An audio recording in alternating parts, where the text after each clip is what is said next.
오늘 하나님 주신 말씀은 마태복음 22장 1절부터 14절입니다. 마태복음 22장 1절부터 14절 말씀 봉독합니다. 예수께서 다시 비유로 대답하여 이르시되 천국은 마치 자기 아들을 위하여 혼인 잔치를 베푼 어떤 임금과 같으니 그 종들을 보내어 그 청한 사람들을 혼인 잔치에 오라 하였더니 오기를 싫어하거늘 다시 다른 종들을 보내며 이르되 청한 사람들에게 이르기를 내가 오찬을 준비하되 나의 소와 살찐 짐승을 잡고 모든 것을 갖추었으니 혼인 잔치에 오소서 하라 하였더니 그들이 돌아보지도 않고 한 사람은 자기 밭으로 한 사람은 자기 사업하러 가고 그 남은 자들은 종들을 잡아 모욕하고 죽이니 임금이 노하여 군대를 보내어 그 살인한 자들을 진멸하고 그 동네를 불사르고 이에 종들에게 이르되 혼인 잔치는 준비되었으나 청한 사람들은 합당하지 아니하니 내거리길에 가서 사람을 만나는 대로 혼인 잔치에 청하여 오라 한대 종들이 길에 나가 악한 자나 선한 자나 만나는 대로 모두 데려오니 혼인 잔치에 손님들이 가득한지라 임금이 손님들을 보러 들어올세 거기서 예복을 입지 않은 한 사람을 보고 이르되 친구여 어찌하여 예복을 입지 않고 여기 들어왔느냐 하니 그가 아무 말도 못하거늘 임금이 사환들에게 말하되 그 손발을 묶어 바깥 어두운 데에 내던지라 거기서 슬피 울며 이를 갈게 되리라 하니라 청함을 받은 자는 많되 택함을 입은 자는 적으니라. 아멘. 저는 2010년 여름에 결혼을 하게 되었습니다. 결혼식은 인천에서 했는데 제가 결혼 당일 새벽 4시에 일어나서 서울 강남에 가서 머리를 하고 화장을 하고 다 준비해서 다시 결혼식을 하는 인천에 있는 제 모교회로 왔습니다. 그리고 이제 그때부터 하객을 기다렸습니다.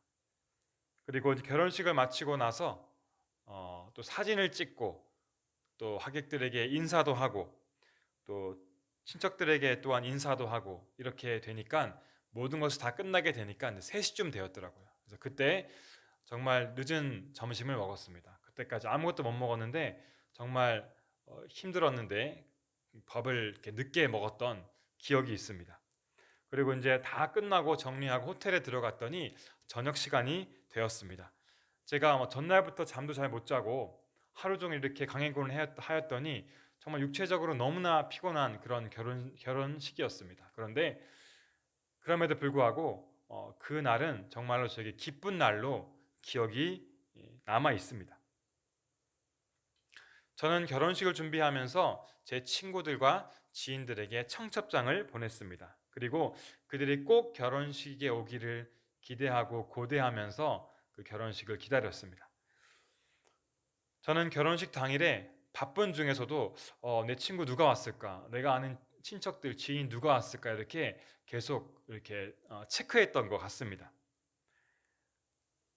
그리고 결혼식 중에 아직 제 친한 친구가 안 와서 저 친구는 언제 오지? 도대체 언제 오지? 하면서 기다렸던 그런 기억이 있습니다. 그런데 몇몇 제 친한 친구들은 결국 결혼식에 오지 못하는 그런 일이 발생했습니다. 제 심정이 어땠을까요? 정말로 기대하고 기다렸는데 친구들이 안 와서 많이 섭섭하고 아쉬운 마음이 컸습니다. 왜 이러한 마음이 들었겠습니까? 제가 결혼식에 초대한 이 사람들은 모두 다 저에게 소중하고 정말 제가 특별히 사랑하는 사람들이었기 때문에 그래서 꼭 제 결혼식에 오기를 바랬던 사람이기 때문에 그래서 더 아쉬움이 컸었던 것 같습니다. 오늘 마태복음 본문은 혼인잔치에 대한 비유의 말씀이죠. 한 임금이 자기 아들의 혼인잔치를 열고 사람들을 초대했습니다. 한 나라의 임금의 아들의 결혼식. 우리가 생각할 수 없을 만큼 정말로 큰 행사, 경사, 축제이죠. 그 당시 이스라엘은 결혼식이 7일 동안이나 진행되었습니다. 그러니까 7일 동안 먹고 마시고 즐기고 춤추면서 정말로 기쁘게 그 7일을 보냈습니다. 그리고 또한 이 왕자의 결혼식이니까 얼마나 아름답고 성대하게 준비가 되었겠습니까? 그런데 임금이 첫 번째 종들을 보냈을 때 이 초대받은 사람들은 이 왕의 아들의 결혼식의 초대에 응답하지 않고 거절합니다. 오기 싫다고 했습니다. 왜 그랬을까요? 임금과의 관계가 좋지 않을 수도 있고 아니면 돈이 없었을 수도 있고 그렇게 생각할 수 있습니다. 그렇지만 우리가 상식적으로는 이해할 수가 없는 행동입니다. 왜냐하면 그들이 왕의 아들의 결혼식에 초대되었기 때문이죠. 이제 아무도 오지 않는 소식을 들었을 때 그 왕의 심정은 어떠했겠습니까? 제가 몇몇 친구가 안 와서 많이 속상했는데 왕의 아들의 결혼식에 아무도 안 왔다면 그 왕의 마음은 섭섭하고 아쉬운 그런 것뿐만 아니라 정말 분노하고 화가 치밀어 올랐을 수밖에 없습니다. 그러나 왕은 인내하면서 이제 두 번째 다른 종들을 보내면서 다시 두 번째 그들을 초청합니다. 이번에는 이렇게 말합니다. 내가 오찬을 준비했는데 정말로 소와 살찐 짐승들을 잡고 모든 것을 갖추었습니다. 그러니까 제발 이 잔치에 오십시오. 이렇게 부탁하면서 꼭 오라고 이렇게 또한 초청을 두 번째로 했습니다. 초대받은 사람들은 이번엔 또 핑계를 대죠. 나는 지금 밭에 가서 일을 해야 됩니다. 나는 지금 사업을 해야 되기 때문에 바빠서 올 수가 없습니다. 이렇게 또 그 왕의 초대를 거부했다라는 것이죠. 이런 핑계는 우리가 살아가는 이 세상에서 우리 결혼식을 할 때 이런 핑계는 어느 정도 이해할 수가 있습니다. 그렇지만 이것이 왕의 아들의 결혼식임을 우리는 잊지 말아야 합니다. 아무리 바쁘더라도 아무리 일이 있더라도 가장 우선순위로 자기를 초대해 준 그 왕의 그 초대에 응하는 것이 당연한 것이죠. 상식이죠. 그런데 이것을 거부했습니다. 왕의 초대를 의도적으로 거부한 이 사람들은 사악한 사람들이라고 우리는 말할 수 있을 것입니다. 더 이해할 수 없는 사실은 그들이 초대를 거부한 것에 그들이 초대를 거부한 것에 그치는 것이 아니라 그 왕의 종들을 잡아서 그들을 욕하고 또한 심지어 죽이기까지 했습니다. 어떻게 왕의 종들을 죽일 수가 있습니까? 이것은 완전히 왕을 무시하고 대항하는 그런 행동이라고 말할 수 있습니다. 아들의 결혼식을 정말로 고대하면서 준비했던 왕, 그리고 초대했던 하객들을 목매어서 기다렸던 왕, 이 왕이 당한 수치와 분노는 이제 한계에 다다르게 되죠. 그래서 임금은 그 초대에 응하지 않은 모든 사람들을 진멸하고 그 동네를 불살르라고 명령을 하였습니다. 성도 여러분, 이 비유에서 왕은 누구를 말하는 것입니까? 바로 하나님이시죠. 천국 잔치의 주관자가 되시는 하나님이십니다. 하나님은 모든 것을 완벽하게 준비해 놓으시고 천국 잔치를 준비해 놓으시고 많은 사람들을 초대하고 기다렸습니다. 왕은 자기의 아들의 혼인 잔치를 위해서 이 모든 것들을 준비했습니다. 여기서 아들은 누구이겠습니까? 바로 하나님의 아들인 예수 그리스도를 뜻합니다. 혼인 잔치의 주인공, 결혼식에서 가장 중요한 사람인 바로 예수님이십니다. 신랑 되신 예수님께서 신부들을 기다렸지만 아무도 예수님의 신부 되는 것을 다 좋아하지 않고 거부했습니다. 그래서 예수님은 결혼식을 할 수가 없었고 예수님은 정말로 모욕과 수치를 당하게 되셨습니다. 그렇다면 이 초대를 받았는데 초대에 응하지 않은 사람들은 누구를 가리킬까요? 복음을 들었지만 그 복음을 믿지 않았던 유대인들입니다. 특히 오늘 본문에서 예수님의 비유를 듣고 있는 대제사장, 바리새인들 이런 사람들을 가리킵니다. 그들은 교만하여서 예수님의 그 메시지를 듣지 않고 끝까지 예수님을 받아들이지 않았던 그런 사람들, 이 하나님의 초청을 거부한 그런 사람들이었습니다. 다시 본문으로 돌아가서 이제 초대한 사람들이 오지 않자 왕은 어떻게 합니까? 전략을 다시 바꾸게 됩니다. 초대했던 사람들을 이제 포기하고 다른 사람들을 초청하게 됩니다. 종들에게 말하죠. 이제 너희들은 내 거리로 나가라.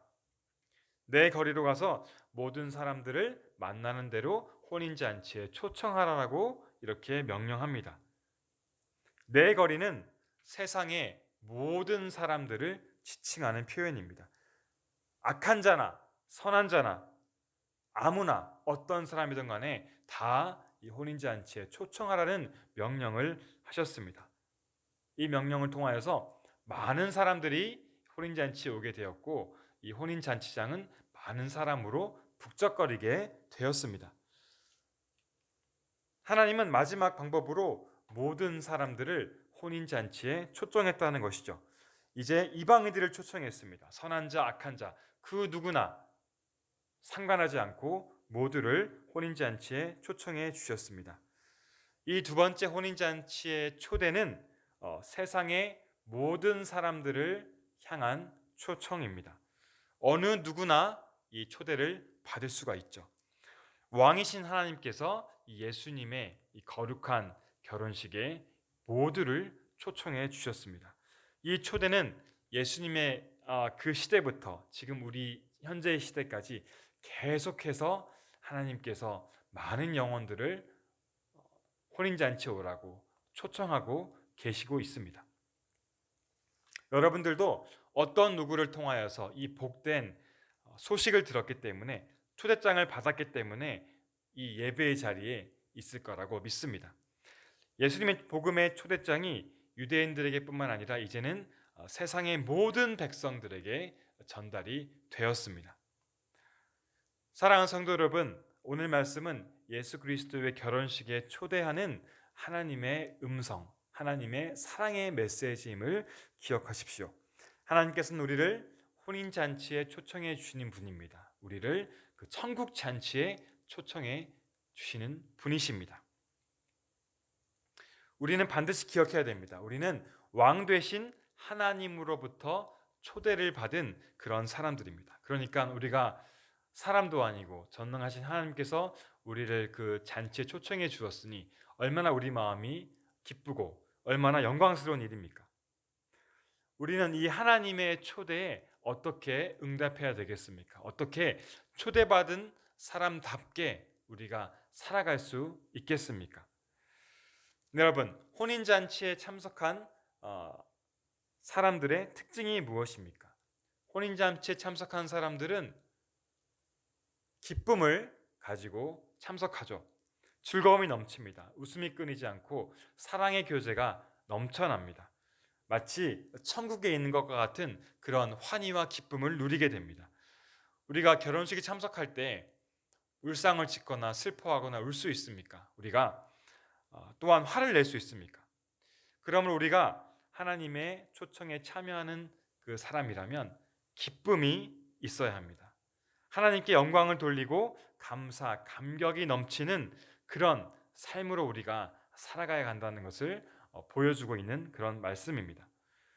그렇다면 우리가 이 하나님의 기쁨의 초대를 우리 삶 속에서 어디에서 가장 많이 경험할 수 있을까요? 우리 삶 속에서 혼인잔치가 열리는 곳이 어디입니까? 바로 가장 중요한 곳이 바로 그 예배의 자리가 될 것입니다. 하나님은 최소한 일주일에 한 번씩 그 예배의 자리로 우리를 결혼잔치의 그 예배의 자리로 우리를 초청해 주십니다.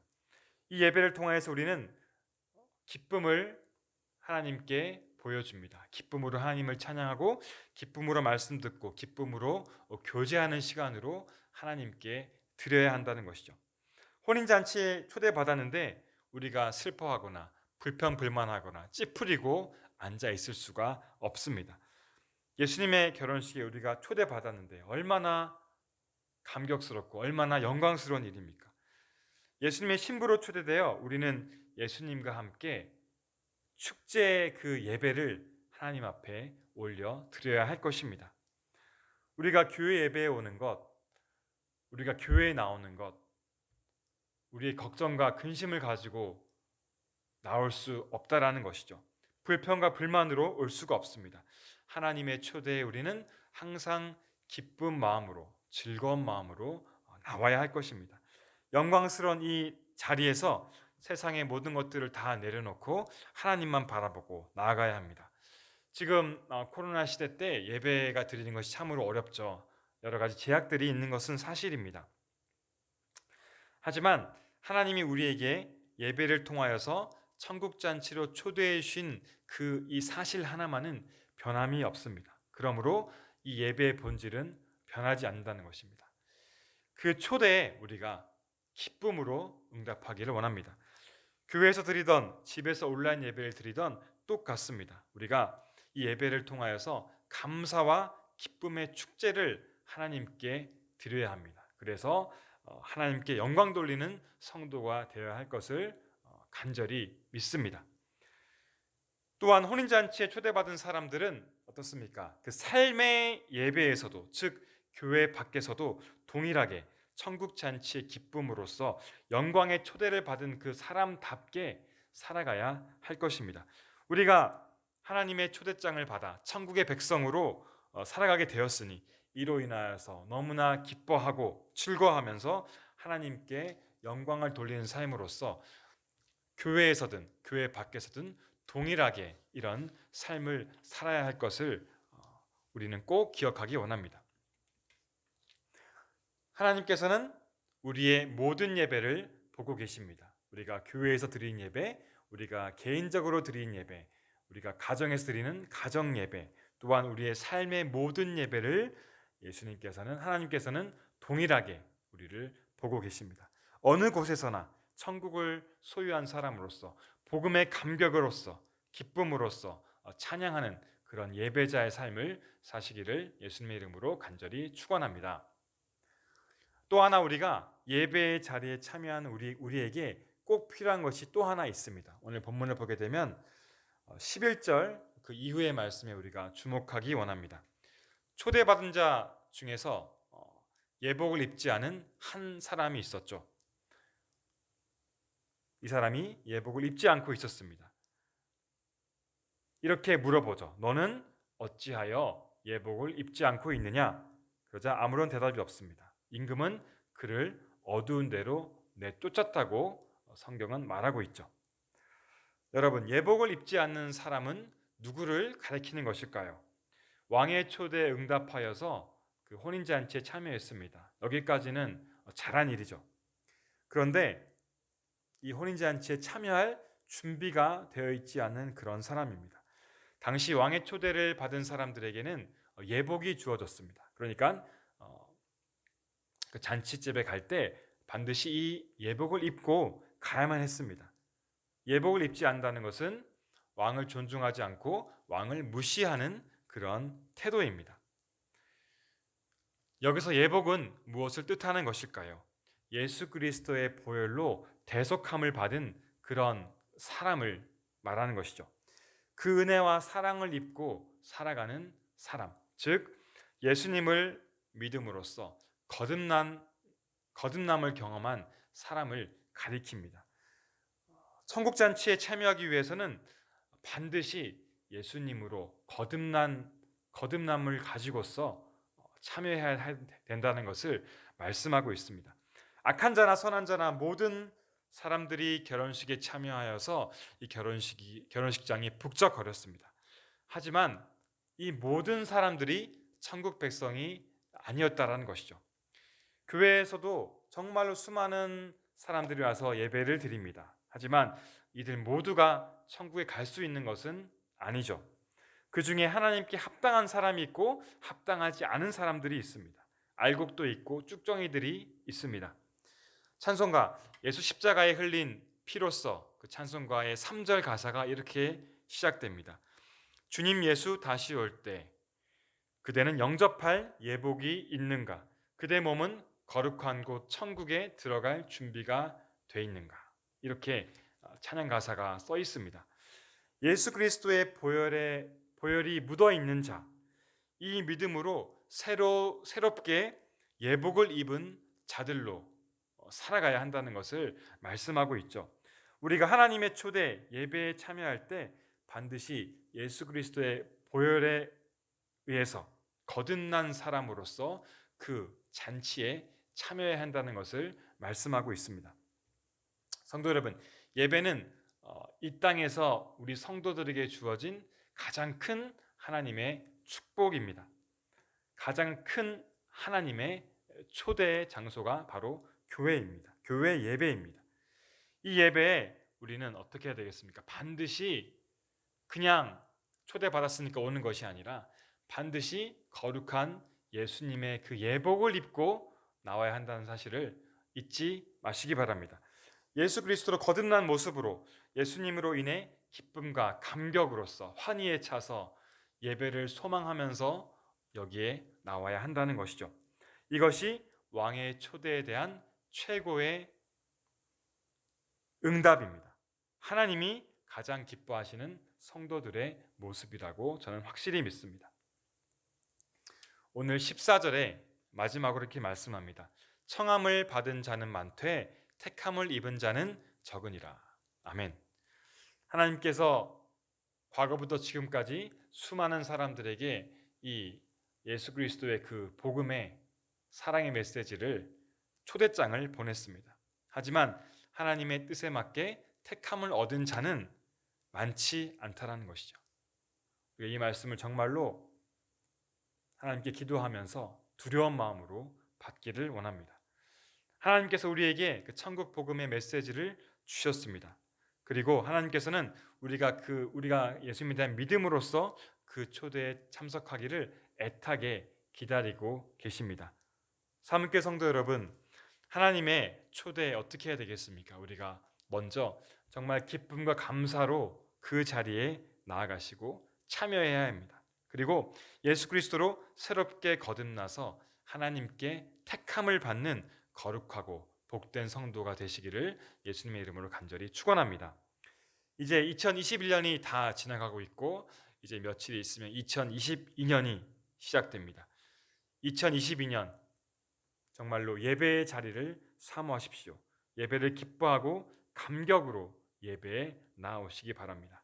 그리고 여기에 그치는 것이 아니라 반드시 예수 그리스도의 그 보혈을 의지해서 예수님의 예복을 입고 예배 드리는 그런 성도님 되시기를 간절히 소원합니다. 그래서 2022년 새해 하나님이 주관하시는 천국 잔치에 날마다 참여하는 복된 성도들의 삶이 되시기를 예수님의 이름으로 간절히 축원합니다. 아멘. 기도하겠습니다. 하나님 감사합니다. 우리같이 부족한 죄인들을 천국 잔치에 초대해 주신 그 은혜와 사랑에 감사드리고 영광 돌립니다. 우리에게 천국을 기쁨을 주신 하나님의 은혜에 날마다 기쁨과 즐거움으로 나아가게 하옵소서. 무엇보다 신랑 되신 예수님을 통해서 우리를 변화시켜 주시옵소서. 우리가 날마다 언제 어디서나 예수 그리스도의 대속의 은혜와 사랑을 경험하며 하나님께 예배하게 하셔서 천국을 이 땅에서 소유하는 성도가 될 수 있도록 축복하여 주시옵소서. 이 모든 말씀 예수님의 이름으로 간절히 기도드렸습니다. 아멘. 하늘에 계신 우리 아버지여, 이름이 거룩히 여김을 받으시오며 나라가 임하시오며 뜻이 하늘에서 이루어진 것 같이 땅에서도 이루어지이다. 오늘 우리에게 일용할 양식을 주시옵고 우리가 우리에게 죄 지은 자를 사하여 준 것 같이 우리 죄를 사하여 주시옵고 우리를 시험에 들게 하지 마시옵고 다만 악에서 구하시옵소서. 나라와 권세와 영광이 아버지께 영원히 있사옵나이다. 아멘.